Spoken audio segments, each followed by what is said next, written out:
Something has gone horribly wrong. My camera keeps cutting out, which is really weird. Oh, that is kind of weird. I don't know what would be causing that. I have no idea. That's strange because you can see it. Oh, yeah. I don't know. Yeah, well, I can always do the tried and true flick on and off. Apparently that works. Oh, there you go. Have you tried turning it off and then back on? Is it? I'm going to restart and then...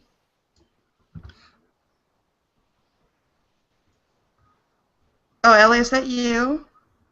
What am I doing? I don't know. I can hear everything we said like 20 seconds ago. God damn it. Oh, no, hang on. That might be me. No, I don't think it is me. Do you have the YouTube Oh, stream it is up? me. I have, yes, okay, I have Okay. the YouTube stream up. And we're highly professional. Okay, if we are all ready, I am going to do an intro.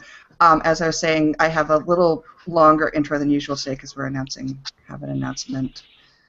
A thing, but I will do it. Okay, here we go. Have an announcement, is that what you just said? Yeah, we're announcing an announcement. All right. Don't forget your PIN number Yeah. at the Hey. ATM machine. Go to the Hey. ATM machine. Hey, come on. Hello and welcome to Cat Context Podcast episode 61 for Wednesday, October 8th, 2014. My name is Liore. With me today are my usual co-hosts, Arolaide and Ellyndrial. And we have a special guest today who is Kinch, but we will talk to all those people in a moment because I want to talk about something else first, which is you might have heard a new little sort of bumper before this show started, which is for the Game and Entertainment Network, which is a brand new podcast network that Cat Context is pleased as punch to be a part of. You might recognize other shows. There's Aggro Chat, Battle Bards, Beyond, Boss Fights, Contains Moderate Peril, Couch Potatoes, Massive Failure, and Roleplay Domain. And we are all a bunch of indie nerd culture gaming podcasts who have formed a website. So if you would like to know more about it, please check out tgenetwork.net. You can also check the show notes. We'll have a link there too. And we're super excited. There's going to be shows. There's shows like every day of the week now. So this is kind of a fun little thing. So that explains the bumper. Let me get to the intros. We're going to start with Kinch because he is our guest today. You've been on the show, gosh, it was a long time ago now. Yeah, I'm not sure of the date, but maybe a year? Has it been that long? I think it was when Mr. Pandaria was coming out, if I recall, because we talked about the trailer. So that was a long time. Yeah. Holy smokes. Go fig. And Kinch, of course, is also the winner of our Inter-Guild Hearthstone Championship. So congratulations, sir, on your win. Oh yeah, hard-earned. Yeah. Look, you beat all of us. So let's pretend that was a challenge. Come on. Also with me, as usual, are my co-hosts, Arolaide and Ellyndrial. Arrow, how was your weekend? Awesome. I've actually been working most of the weekend. I've got a big launch over the week, so lots of things to do. It's been great weather. We went to a tiny local fair called the Ham Fest that yet had no ham. I love the South. Okay. So, yeah. That sounds, except, well, like, you said awesome, but then you said working all weekend, so. Yeah, except for the 4 hours I took my tiny children to ride an inflatable bull at the Ham Fest. I don't know. Wait, that was the bad okay. part, or was that the good part? No, that was, well, I mean, they're 4 in 1. Basically everything they do is either adorable or covered in poop. So this time it was all adorable because there was, I mean, tiny children riding an inflatable bull. I don't know why there was a bull at the Ham Fest and yet no ham. You know, riding an inflatable bull at the Ham Fest sounds like the weirdest euphemism ever. Right? That's why I was very proud of that sentence. That sounds very good. Ellie, how was your weekend? My weekend's been pretty good. I don't actually really remember what I did, but that happens a lot of weekends. So I also it was like yesterday. Come on. I know. I've also been working a little bit, and it's been really hot here for some reason, even though it's October. So, yeah. Awesome. Well, that's why it's hot. It's October. That's what happens. You've lived here long enough. You know, I have, but I always think that I still live in the Midwest, so it should be cool now. Weird. Stupid October. Well, we have a bunch of stuff to talk about today, none of which I can think of at the moment. What did we all say we were talking about today? Things. We're talking about things. Oh, okay. Arrow House Dragon Coins going. Okay, if you listen to the podcast, you listened to last week's episode, you heard Arrow start Dragon Coins in the middle of the show, and since then she has become such a massive expert to outpace all the rest of us. And she's like blah blah blah, and I hate every one of you. Why? Because we gave you the joy of Dragon Coins. Yeah, especially since I've mostly stopped playing now too. Yeah, and you're okay. If you stop playing, at least log in long enough to make your leader monster not incredibly shitty, so I can actually use you as a friend. I'm sorry, but my guy is totally sweet. No, your leader monster is incredibly shitty. Use more Why fiends. would you ever want to do that? Use more fiends. No. My whole team was fiends for a long time, so that's why I did that. Yeah. It's not my fault that you can't use the right monster. Turns all monsters light type. Oh, why would you? Oh no, it's shadow type. It's not even useful. Oh no, that is kind of lame, Ellie. No, it's super good when you fight the yellow dragons. Which is once a week.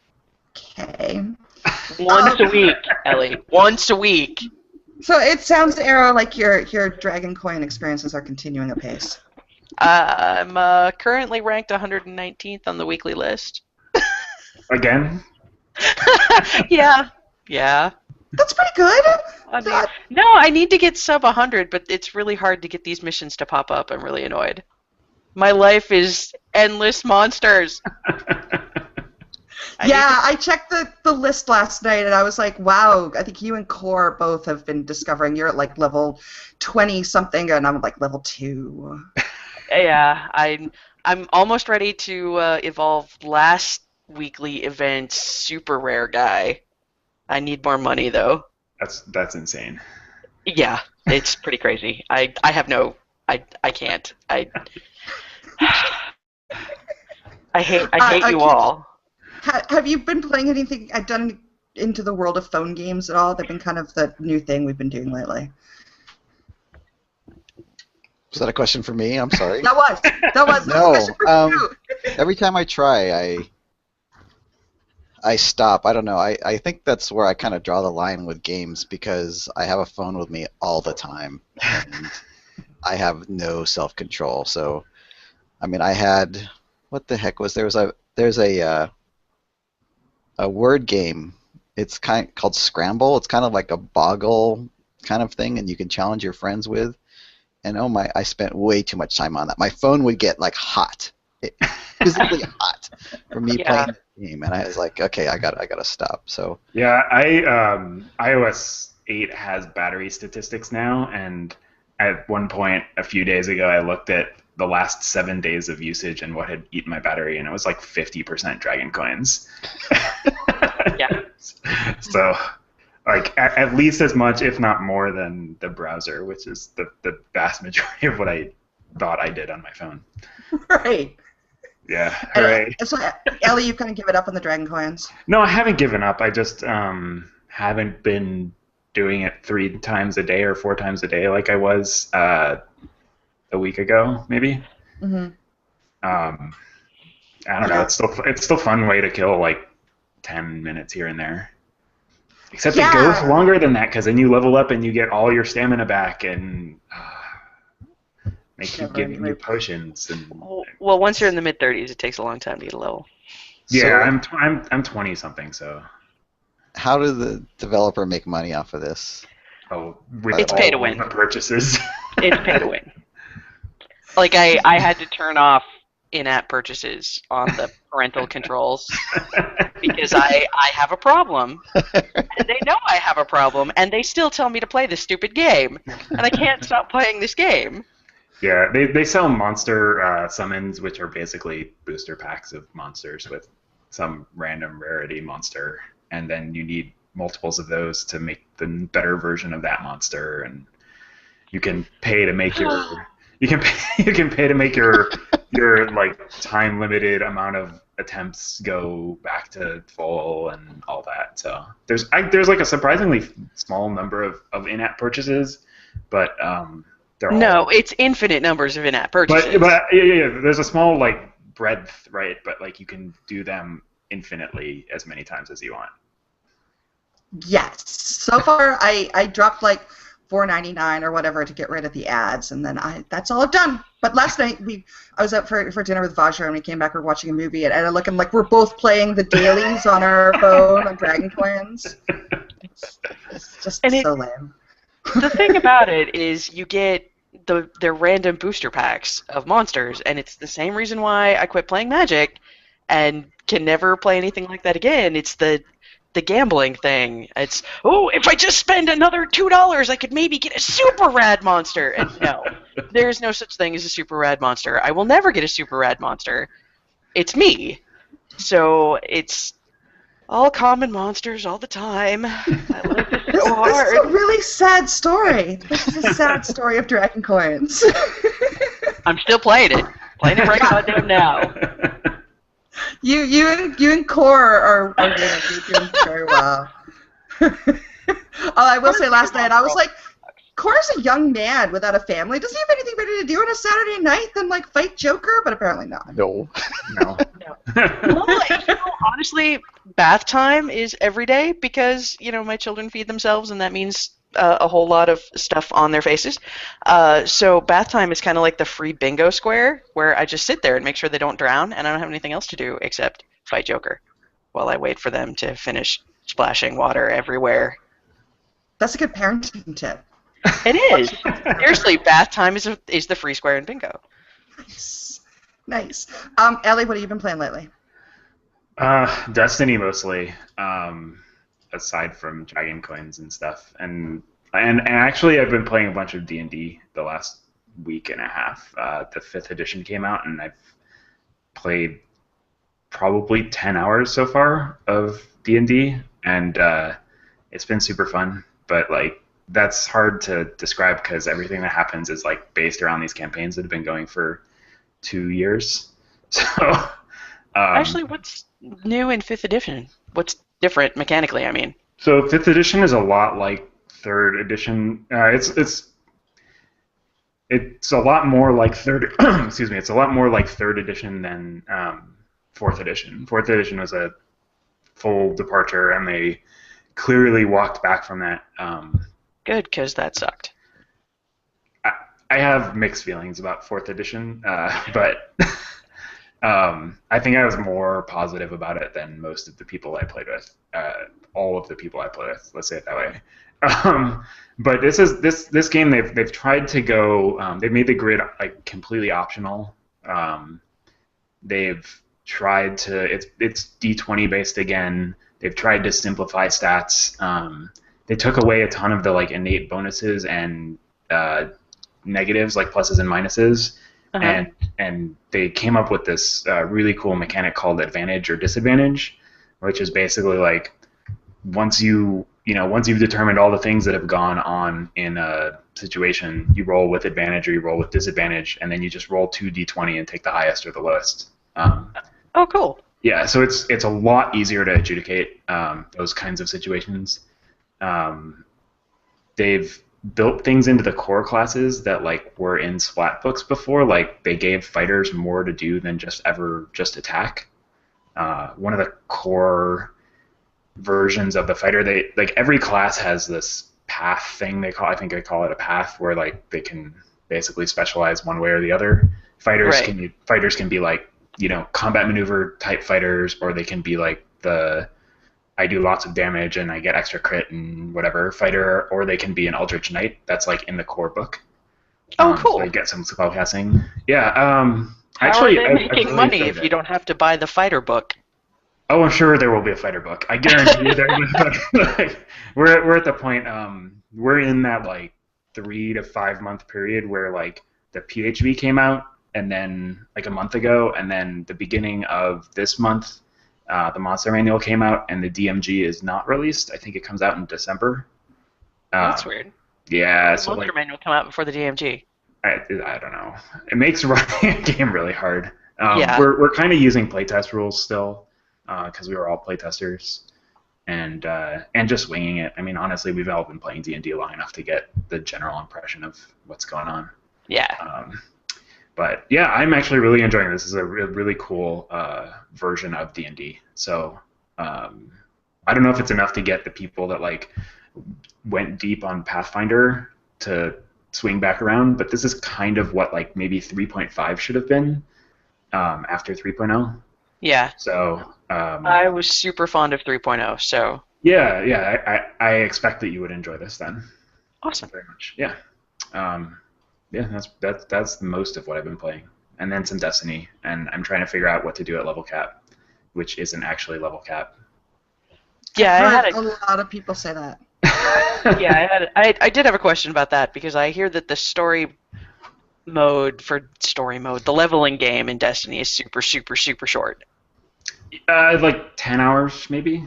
That is super short. I guess. I mean, a lot. Yeah, I guess. Like the campaign mode in most modern shooters is like 10 hours. But this is supposed to be an MMORPG, so.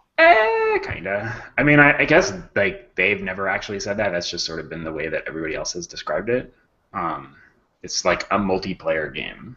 I don't know. You can only play with like 6 people. Like the raids are 6 people or 8 people. So like it's not like MMO. Right. There's only like 15 people in a zone at a time. So.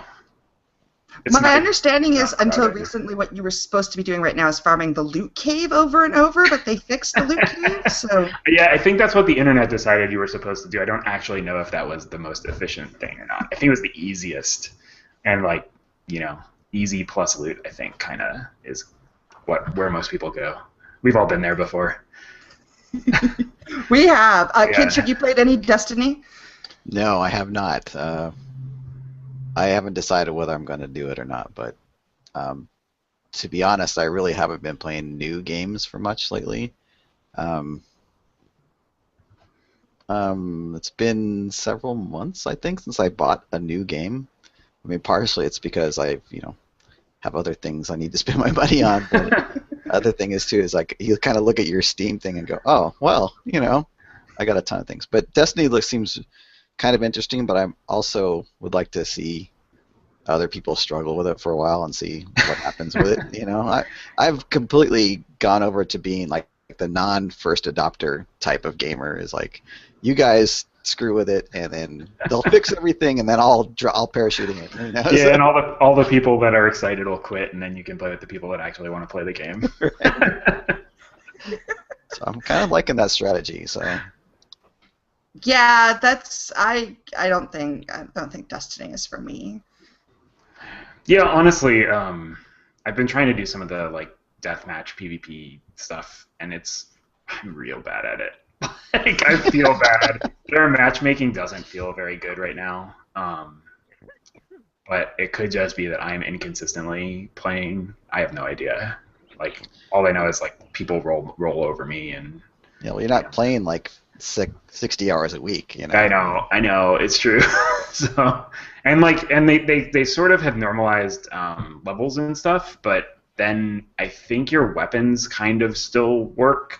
So all the people that have been playing basically only Destiny, and a lot of it like have really interesting weapons with cool powers and stuff, and I don't. So. Right. My understanding. Judging by how often people put screenshots of their new loot on Twitter, I think loot gathering is the thing. Oh, it's 100% a loot gathering game, absolutely, yeah.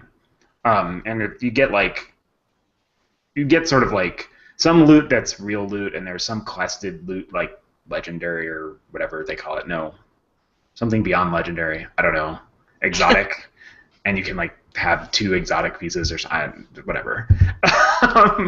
But clearly that's worked into your play a lot.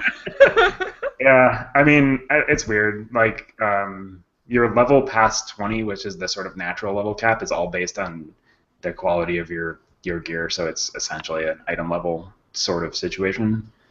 But yeah, I don't know. It's fun, but it's like a good console game to dump like an hour or 2 here and there into, rather than something that I want to play like 100 hours a week. But I can totally understand why people do, because like Dragon Coins, you click the thing and you get a random piece of loot, and you're not really sure what it's going to be, and maybe it's going to be better, and maybe it's not. There, you just summed up Arrow's Yeah. Life, my entire life. Yeah. And they released a big patch last week, I think, or over the last week and a half. I think the engrams, which are the sort of tokens that you turn in for random loot. Like if you got like a blue one, like rare one, it would often turn into like just a common piece of gear, and sometimes be a blue one, and sometimes be another one, and like. So people were it was totally like the Dragon Clans thing. It was totally like, I'm gonna press the button for the special chest, and then like, oh, I just got the shitty one again. I didn't even get the one of the color that the thing was. So they recognized that that is bad, and they patched that quickly. That was one thing I will say. It's been they have been very responsive, and the servers have pretty much always been up. So Nice. that's both pretty awesome. That's super important. Kinch, I know that for a fact that you've been playing Don't Starve because you stream it and I watch it. So. Yes, I've been playing a lot of Don't Starve. I don't remember what caused me to go back. I mean, the game is, what, 2 years old? Something like that? Yeah, I'd have to look. And they put up a few months back an expansion pack called Reign of Giants, which made it a lot harder. Because it wasn't. That's exactly what Don't Starve needed to be harder. Well, it's like you play a game for a while and then you kind of learn its tricks, and then it's not so, it's not so difficult. But the thing is, too, is like I stopped playing it such a long time ago that they had added stuff outside of the expansion pack that was just kind of mind-blowing. Like, wow, I had no idea you could do that. I didn't know this existed. And there's this huge rabbit hole that I'm going down with Don't Starve, is that there's just so much that I haven't done that I keep going back to play it again.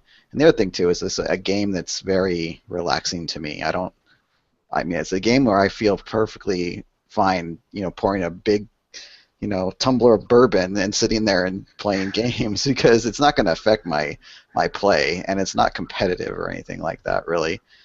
So it's just. Aren't you worried about dying though and having to start over? Actually, every death I have is either very funny or my own damn fault. So I don't care about this restarting part. It's like, oh well, sometimes it's bad, but I mean, it's not. It's impermanent. It's not like, oh, my base. Oh my God, my base is horribly gone now, and I don't care about that.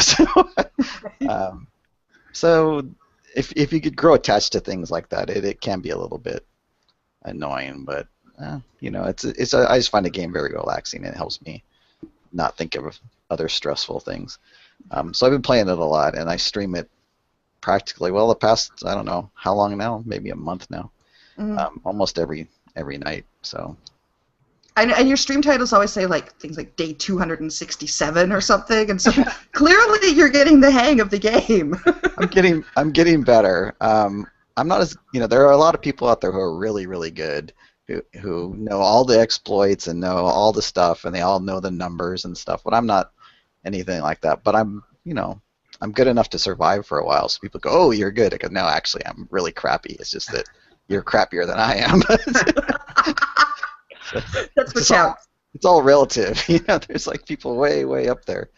But I have a good time doing it, so that's what I think is the thing that I like the most. It's just fun to sit there and play and pick things and build stuff and die because some gigantic badger bear monster decides to eat my stuff, and it's okay, whatever. So.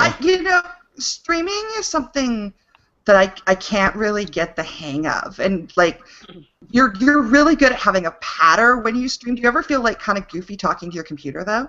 Like, do you imagine there's an audience, or? I imagine there's somebody listening, maybe somewhere, even if it's like even if the little counter says 1, which would be me. Luckily, it hasn't been that way lately. But when it's in like that, it's like I don't think I feel goofy. I just kind of explaining things to myself, and the hardest part about it is like I can't really talk that long without losing my voice. And there are times when I'm concentrating and I'll just shut up, and that's a little weird on stream, I think, because I hate watching streamers that just play in the game and don't talk, don't do anything. And I was like, well, why do you watch that? You know, you either want to hear somebody say something interesting or you want to interact. So I'm always I'm trying to talk all the time, even if it's just my thoughts and my thought processes, or why I did something that's stupid, or what about the game bothers me, or what about the game is great. You know, I did that a lot with Hearthstone too, but the thing about Hearthstone I found was that game tilts the hell out of me. And it makes her really bad, because I don't go back and watch the whole session, but I know the session starts with like, me, Mr. Positive, up here, oh, the perfect draw, oh, I'm going down here, and all of a sudden I'm complaining, whining, and bitching down here, and it's just like, oh, of course he has wrath. Why not? You know, and it's horrible. You know, maybe people like to see that kind of degeneracy. You know? It's just it gets worse because I feel bad about how the game is going, and then I'm like, you know, doing it publicly too. Is like, look at the crazy man, you know. So.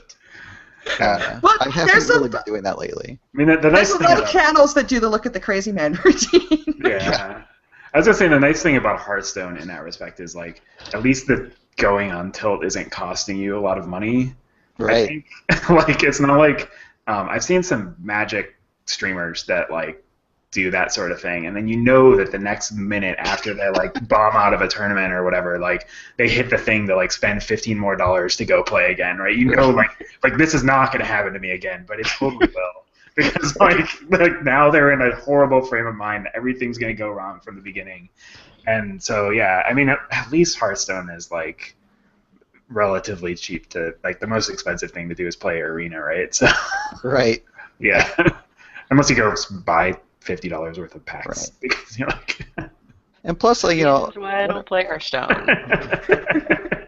And like, I haven't really watched a ton of Hearthstone streams that I've liked too much, just because it's just, I don't know, I don't think it lends itself particularly well. Although there are clearly streamers with tons of, you know, like Amaz is great. He's funny. I like watching Amaz.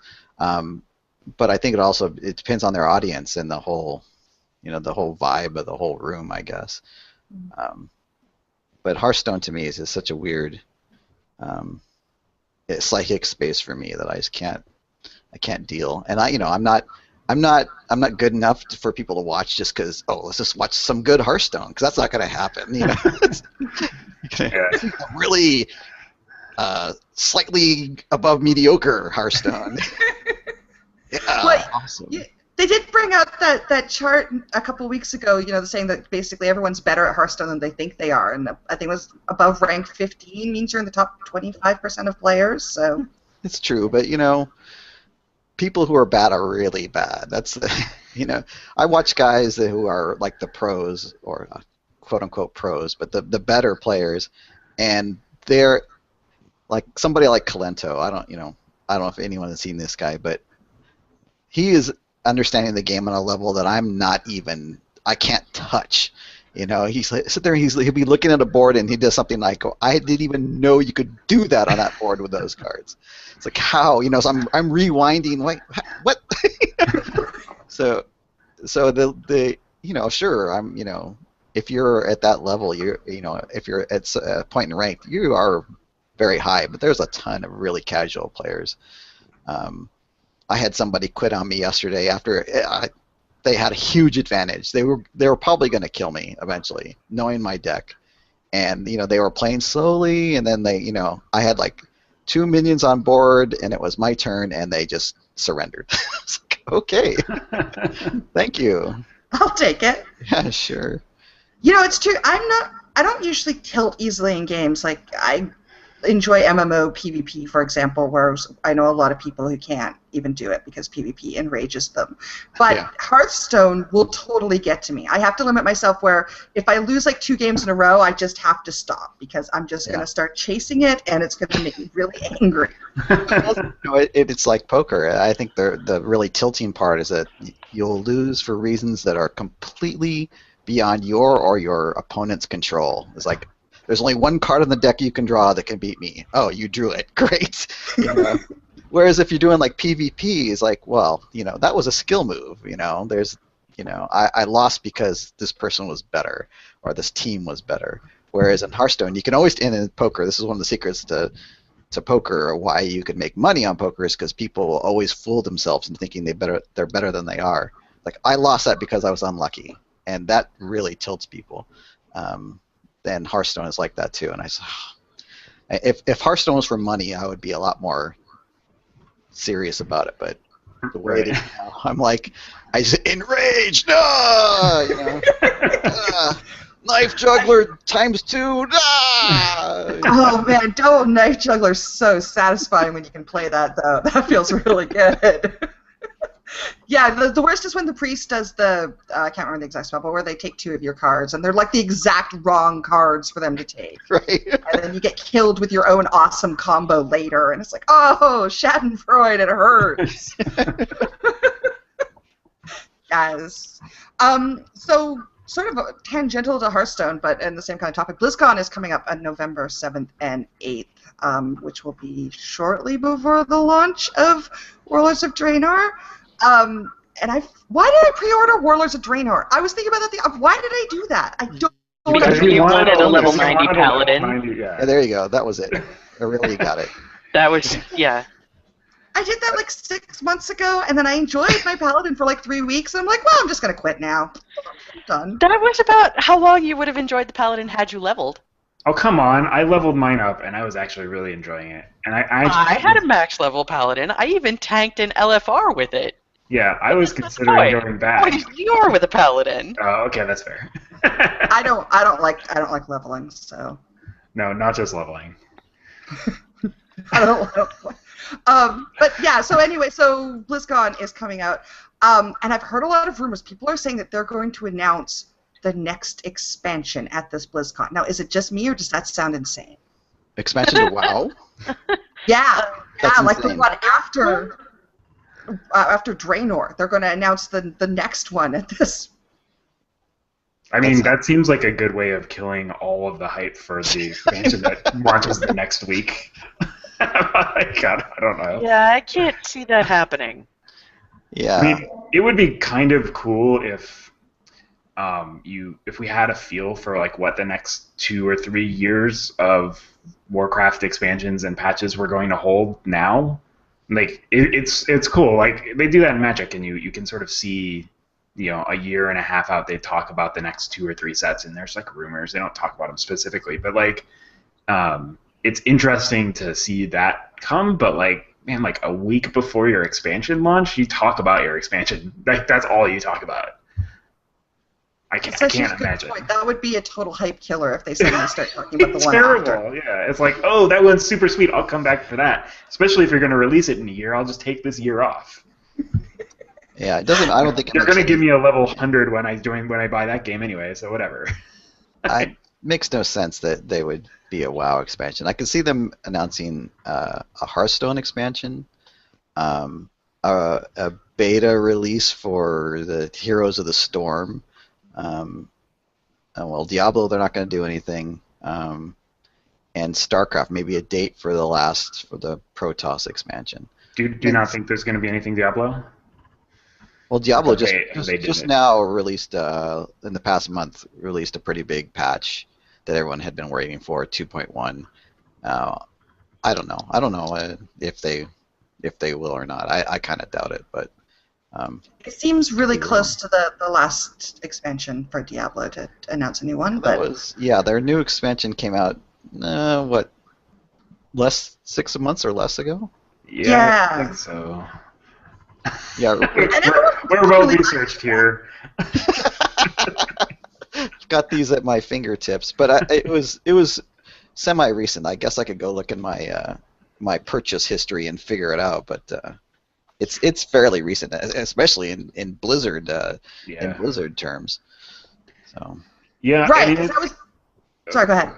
I was just going to say it's going to be really interesting, especially with the news about Titan, which was also in the last 2 weeks, right? So Titan got canceled officially, even though we basically already knew it was never going to come out. I mean, I've forgotten about it, honestly, in a lot of senses. But strangely, like when they started describing it, I was like, man, this is a lot like Destiny or yeah, I assumed it was going to be like WildStar. Elite Dangerous or I mean like that sort of. It was definitely in that world, right? Like in the space world, and Right. Well, the thing they're saying about Titan, which I thought was really cool, and this only came out like shortly after they announced that it was for sure not happening, which is like, thanks guys, was that they were sort of imagining that during the day you would have a profession and work on your profession in your village, and then at night you become some sort of crazed, like, you know, MMO FPS shooter, and you go out and hunt things, and then it was kind of like a combination of the two, which is kind of an interesting idea. Oh, the stuff the words they talked about it sounded super cool. I mean, like it was really exciting to me what the concept is. But like, I can come up with a lot of concepts that sound real awesome and like have no chance of actually being fun to play. I'm glad I left the camera on you, Liore, because you were definitely enjoyed that. It was fun. Yeah. So BlizzCon happens, and then the game comes out like 2 weeks, or the Warlords of Draenor comes out about 2 weeks after BlizzCon. So, I mean, the whole wait for the expansion has just been ludicrous. I mean, the fact that since the last bit of content, I rejoined the game, played everything, and then quit again, just since the last patch. That's got to be bad for them. Do you think they're gonna feel the long term? Like, do you think everyone's just gonna go back? The players in general, you think they're actually going to have some real consequences from going like 18 months without an update? Well, I think a lot of people will go back just to try it. I mean, you know, we have personal experience knowing some of our clanmates are doing that, but not everybody. I mean, because everybody's a big number when you talk about WoW, and I don't know. I don't know if I'm going to, but the consequences, I think they're going to go easy $60 or whatever the heck the price tag is, and then if we could hook them in for a couple more months, great. But yeah, I'm actually a lot of people have already bought it, so I'm curious to see. That's actually the thing that I'm more interested in the impact of. Is like, I mean, I never actually got around to buying to pre-ordering Warlords and like getting my level 90, my free level 90, but like. I think everybody else here did, right? And Talon did. I did not. Kinch shook his head, but like, it's just me. I'm the idiot on the podcast who pre-ordered Warlords of Draenor. It's okay. Has your Rift time expired yet? Yes. Thank you. Yes. I am thinking of going back though, but anyway. Yeah. No, I'm the asshole who goes back to Star Wars. She's the asshole who goes back to Warcraft. What are you doing going back to Star Wars? Hey. It's free! We've talked about this before, remember? How she, like, we have. Tries to avoid all of the payment stuff, but can't really. Yeah. Are you guys, are any of you going to get the virtual ticket for BlizzCon? No. No. Not I. No. All right, well, fine. Are you? I do, not this year because that's my moving weekend, but I usually do get it. I like watching the panels. I did when the pet was cute. I did when I was playing. Well, the panels are good too, but it's just like I just can't justify the expenditure right now. It's just like, and although I mean, BlizzCon, I don't know if you've ever been to it. I've had a great time every time I've gone, and the panels are great. And I'm always like, I want to go at that panel and that panel, but they're both at the same time, kind of thing, and it's just really hard to do.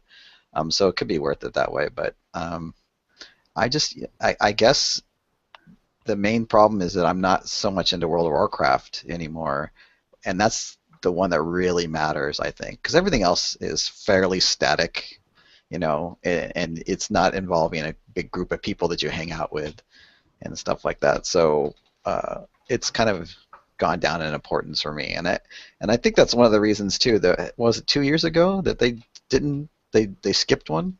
3 years ago? Yeah, maybe? yeah, 2 years ago. Jeez, yeah. Whatever. Time, I know they skipped one. probably because they had nothing to announce and nothing was working on. But I think that if they don't have anything going for World of Warcraft, that it's sort of a dead.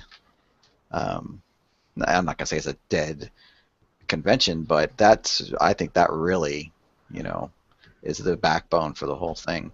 I mean, yeah, I think if people weren't going to hang out with their BlizzCon friends, people would be a lot less likely to go to BlizzCon in general. Almost everybody I know that has gone or goes is going to see people they played WoW with. They're not going because they're like, I mean, or potentially like StarCraft or whatever. But for me, it's WoW people because that's who I know. Yeah. But they're not going just to see all of the cool games that Blizzard announces or can play. Because I mean, it's 3 games. Like there's 3 days or whatever of BlizzCon. Like that's a lot of BlizzCon for one company. I mean, like PAX is fun because you get to see hundreds of companies and indie developers, along with hanging out with the people that are there, which is actually my favorite part of PAX anyway. So I could totally see going to a BlizzCon if everybody I knew was going to BlizzCon, and it would totally be about that. And like, we've gone to Vegas, or we are going to go, wherever. Like we'll hang out somewhere else, and that'll be just as good to us. So. Yeah, the one BlizzCon that I went to was fun, but it was mostly about hanging out with the people there and with guildies. And I did find that even as I was really into WoW at the time, and even then, after about a day, I'm kind of like, there's not actually a lot of like stuff going on at BlizzCon that I'm like the actual program itself. That if you don't play StarCraft, and I wasn't playing Diablo at the time, so that really limits what there was that I was interested in as far as the panels go. So it was mostly for the people, which is great. I mean, the people all go and have a great time, so that's cool. But I think you're right. I'm hoping Heroes of the Storm is opened up to like an open beta or something, because I want to try it purely selfishly. So they should open up You the still beta. haven't been in the alpha? I'm not. They wouldn't let Canadians in for the longest time for whatever reason. Well, did you tell them you're a secret American? Yeah. Come on, Blizzard, I'm moving. Give me access. what was that? Did they think that Canadians suck at MOBAs or something? Maybe it's just that we're too good at MOBAs. Oh, That's the there you problem. go. That is Yeah. so true. It is when you go to the international, it is Canadian dominance. So. Yeah. Yeah, that's right. Let's roll with that. I do like the Hearthstone tournament. I enjoyed watching that last year, but again, I'm not sure one would need to buy the virtual ticket to see the Hearthstone tournament. And there's Hearthstone tournaments like every weekend anyway now, so I can get my Hearthstone fill up. Definitely. Yeah. Well, I think one of the funnest things that when at those things were the competitions, because you would have a big live crowd. And that was the first time this is probably like BlizzCon 2 or 3, I don't remember which one. But that was the first time I had seen, eSports quotation marks live, and it was StarCraft, and it was awesome. It was fun to watch. And I think the next year there was a arena thing, and a WoW arena, and seeing those live is a lot of fun. Not worth whatever the price tag is for the thing, but if it's something that you're doing while you're there, it's great. But I don't remember what got us onto that. But yeah, the Hearthstone thing, I don't know how exciting that possibly could be live, because it's not quite the same, I think, as Warcraft or StarCraft or even WoW. Yeah, at PAX I stopped by they were doing the LOL, the League of Legends, right. The tournament there at PAX, and I stopped by, and I don't know the first damn thing about LOL, but it was still fun, and everyone's cheering, and, clearly exciting things were happening, and you can see the players, and, try and figure out what was going on, and definitely just sort of, as you're saying, that electric atmosphere made it a lot of fun, even if I didn't know what was going on. People are crazy. I sound like an old lady now. Those esports, kids are really into the esports nowadays, and I wish I understood. I've tried watching some of, particularly League of Legends, some of those, and I'm so behind as far as understanding what the heck is going on and why I should be excited about it, and I'm out of the loop as far as those MOBA esports go. My problem is I've tried playing those games and I don't particularly like playing them. So then like watching other people play a game that I'm not super interested in playing makes it hard. Like I used to watch a lot of Counter-Strike when I was into Counter-Strike, and it was fun because like I feel like I'm learning at the same time as I'm watching. But like if I'm just watching people like play their game, I'm like, why am I spending my time doing this? Like I could go play a different game or like do something totally different, and I don't know. That's the part I struggle with. But I think that there are a lot of people, though, that do watch games that they don't play or even understand. Dota and League of Legends, I think both, and StarCraft. I know for sure there are StarCraft people who watch it purely for the competition. They don't play the game, don't ever intend to play the game, but that's one of their entertainments. You know, there's personalities, there are teams to pull for. You know, it's like I could never play NBA basketball, but damn it, I'll watch one. You know. But you could play basketball at all. Yeah, maybe. I could stand on a court with a ball in my hand. Sure. You know, yeah, I mean, I was just thinking, like, you know, I like watching hockey, and I never played hockey, so. But I have ice skated, and I've played field hockey, but I don't know. There's a connection that. Yeah. There's a frame of reference of some sort, you know, but it's like any other sport that you can't play. I mean, I've never ever played hurling, which is like this kind of. That's true. But I've seen it, and I don't understand all the rules, but it can be exciting to watch. You know, same kind of concept. And I think that one of the reasons that it's so accessible, all the esports, because there are VODs up, they're freely available. Stuff is live. There's a community aspect to it that you don't get, I think, with regular mainstream sports. Like you get onto a stream, you chat with these people, you can, you form connections with fans, you get reactions from other people. It's not, there's no, although there are some that are live that are very fun, but most of it's all virtual, and so that makes it a lot more accessible.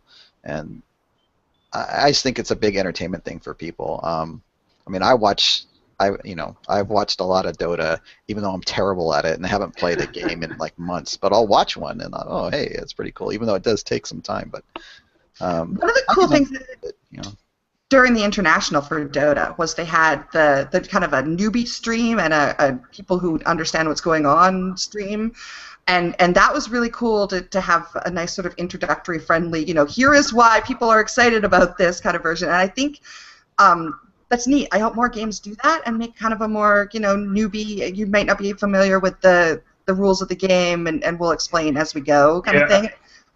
Kind of ease you into it. Yeah, I was going to say, I think the broadcaster part of it is really missing from a lot of esports still.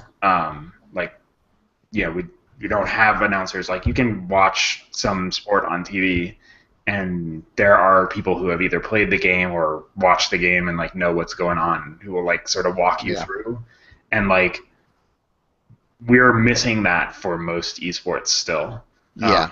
And like watching a streamer is like kind of like being inside an athlete's head, which like they're not thinking the same way. They're certainly not thinking about it in a way that is conducive to like bringing somebody in, right? They're quickly making their decisions and quickly doing their thing if they're talking through it. So I think that's actually like I'd heard about the Dota streams, especially the newbie one, and it seemed really interesting. I didn't watch any of the international, but I would love to see stuff like that. I think that's what's going to make esports into. Well, I mean, they're already popular.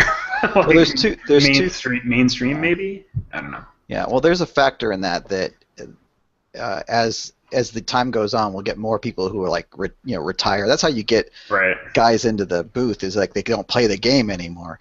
So a guy like forgive me if I start talking Dota nerd stuff, but Merlini, who's been around the game forever, kind of stopped being competitive, although he is. I haven't checked lately. He joined a team kind of as a fill-in, but he hasn't really been taking the game seriously. He's been doing studying, and so he does analysis and stuff like that. He's still a little bit too geeky for the newbie people kind of coming in.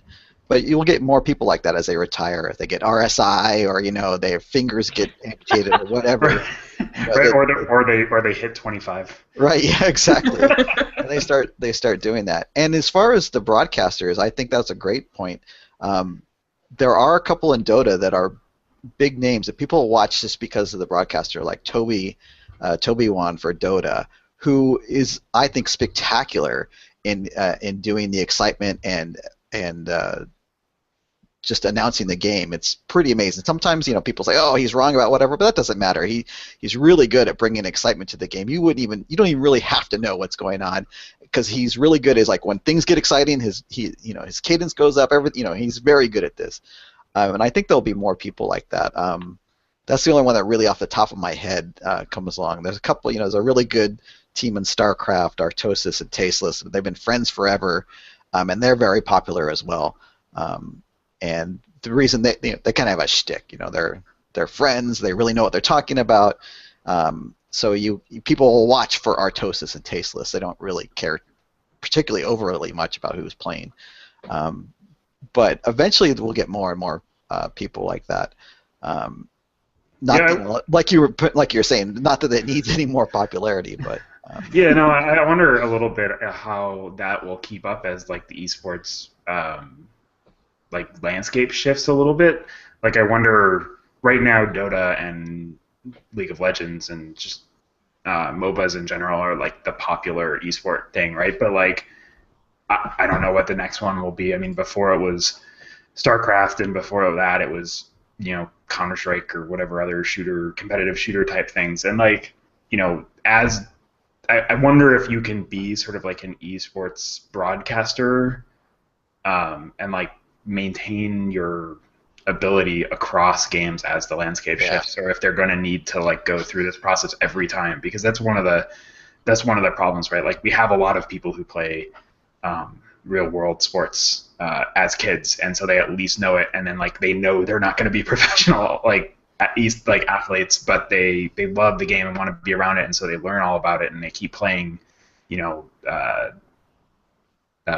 amateur, and then they just they make really good announcers.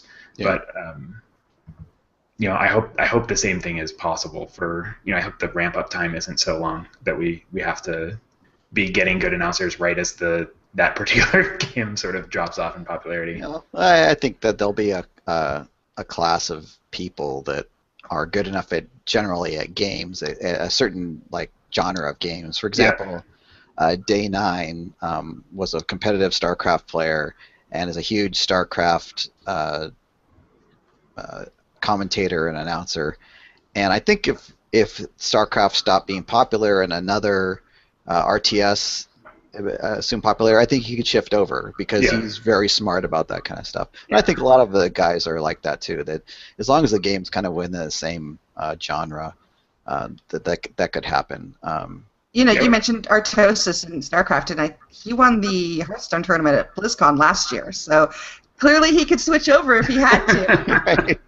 Right. I think there's people that have really good gaming minds, and for sure. I think the danger so much. Well, when I say danger, I don't really mean danger, but danger for esports. But is that these guys at that level are probably smart enough to be doing other things to make more money, and that's what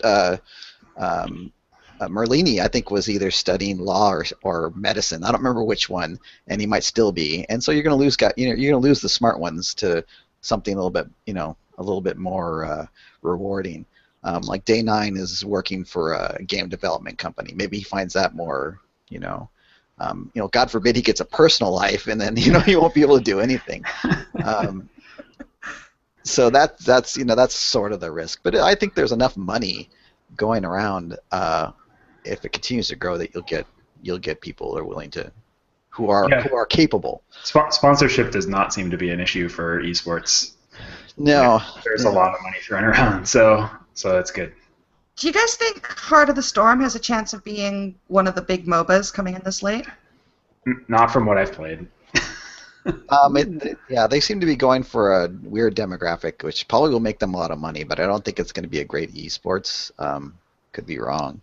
I mean, I would have said the same thing about Hearthstone though. So, like, I don't know how, like Hearthstone's position in the trading card community is about where I would see Heart of the Storm's position in the MOBA community, which is like maybe one with a lot of players, financially really successful, and has competitive elements and competitive people, but the best people probably will be playing other games.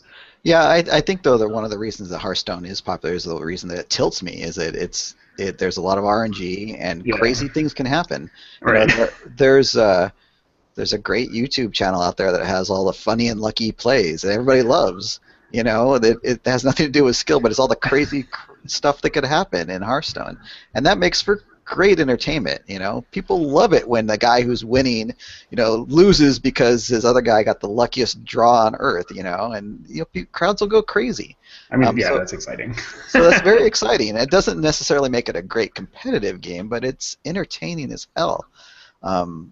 So I don't know if Heroes of the Storm qualifies under that kind of thing, but I haven't really played much of it at all. But I have Heroes of the Storm, not Heart of the Swarm. Why did they do that? Oh, right. Right. Whatever. Hottest of the MOBA. Yeah. Why? Yeah, no, I think the fact that I feel like I want to play Heroes of the Storm is probably not a good sign for his viability as a big boy MOBA. Yeah, I would say it's been a number of months since I played it, so it could easily have changed a lot since then. But like the core of the game, I don't know. I'm not a good person to like judge the character of any MOBA because, I'm not good at them and don't really like them. So. Ellie, Brian Kibler plays Hearthstone now. I know he does. So see, it's getting serious. Well, a lot of Magic players play it, but then they go back and play Magic when they want to play something serious and competitive. That's fair. Well, Kibler's got some reputation to uphold. I mean, he's in the Hall of Fame, right? So you can't just abandon Magic. So. Well, and he also makes he's a creator of Soulforge, and so he's got his own sort of online, card trading game thing. So he's got to keep up in the world anyway. But all right, fine. That's fair. But he is entertaining to watch. I mean, that's one of the things, right? Like Kinch was saying, like these are people that I will watch them play games on stream because they're interesting to watch play, and they make their streams interesting regardless of whether I care about what exactly game they're playing. So. That's whether it's we were talking esports or just like streaming. That's totally the thing. It's a very personality driven, I think, unless you're like one of those people that you're playing this game that you're either doing a speed run or you know it by heart and you can supply so much like additional information. It's a really personality driven genre. It's kind of interesting. Yeah, I find it really hard to do. I think you can do it. I mean, I can't do it in a game where I need to have like 100% focus. So if I was like playing StarCraft, there's no way. There's absolutely. I can barely. I got to remember to breathe, let alone talk about what the hell. I mean, my StarCraft stream would be something like, help me! Then it'd be like, oh shit, I forgot I had a whole base over here that's been harvesting and like dormant for 25 minutes. So you got to have something where you're like you're like 70%. Yeah. And you can kind of throw that other part. Or there's people that could just talk over everything, but I can't really do that on something that I'm really like. Don't Starve is like perfect. I mean, how much Although I do die because I was talking, but it's like whatever. Right, but it's okay. It doesn't matter. Right, totally. All right, well, I think that is it for this week's episode. Nice job. So, Kinch, tell people where they can find your stream. My stream on Twitch is Kinchmind, and Kinchmind, which is a kind of amalgamation of several of my on-screen names because some other jerk took Kinch way before I did. Don't you hate that? Jerks, yeah, I know. So I just want to. It's probably. And I haven't looked at the channel. It's probably somebody who like streamed for like 15 minutes 3 years ago and hasn't gone back since. Yeah, probably. And you're also on Twitter at Mindworm. Mindworm at Twitter, which I look at occasionally.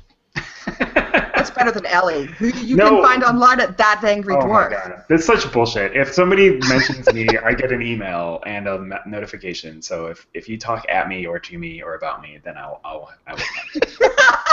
Then you'll know. He's got people on it. Exactly. Arolaide is on Twitter at Arolaide. I am on Twitter at Liores, Laores. And of course, this podcast is LioreBlog.com/Cat Context Podcast. And do check out the Game and Entertainment Network. I listen to, straightforward, I listen to like a number of the other shows on the channel, and they're all really good. Like, it's good people on this channel, this new network, so do check it out if you like other shows. And that's it. We'll be back in 2 weeks. We're going to have a very spooky episode. We're going to talk about scary games and scary movies just in time for Halloween. So we'll also try to get you to donate to our Extra Life feeds. Oh, yeah, Ellie, tell people about Extra Life. All right, so Extra Life is a gaming marathon on October 25th. 24 hours of games. Liore and I are doing it. We will be streaming via Twitch, and you can find it on our blogs and stuff. We are raising money for the local Children's Miracle Network hospitals, and it's an awesome cause. And over the last 2 years, I think the movement has raised $6 million, but we are hoping for more than that this year and yet more. So check it out and do it if you can. Raise some money, and if not, come join us or donate to one of our pages. So thanks. Yeah, check it out. That's good. I like those thumbs up. Over the last couple of years, Ellie and I have made, we're on track for like 2,500 right now for the children's hospitals of Oakland and Vancouver, so which is cool, and we're doing awesome this year. So please, if you can donate, if you can't, please just spread the word, tell your friends, and even $5 will totally help. Poke in on us at like 3 o'clock in the morning, whatever time zone you're in, because we'll be up. I have arrangements. There's a couple other people I know doing 24-hour streams. I'm like, okay, at 3 in the morning, we're all going to play X game so we can stay awake. That's how it goes. Yes, so until then, and we'll be back in 2 weeks, and that's it. Thanks for watching and listening, everybody. Bye. Bye. Bye.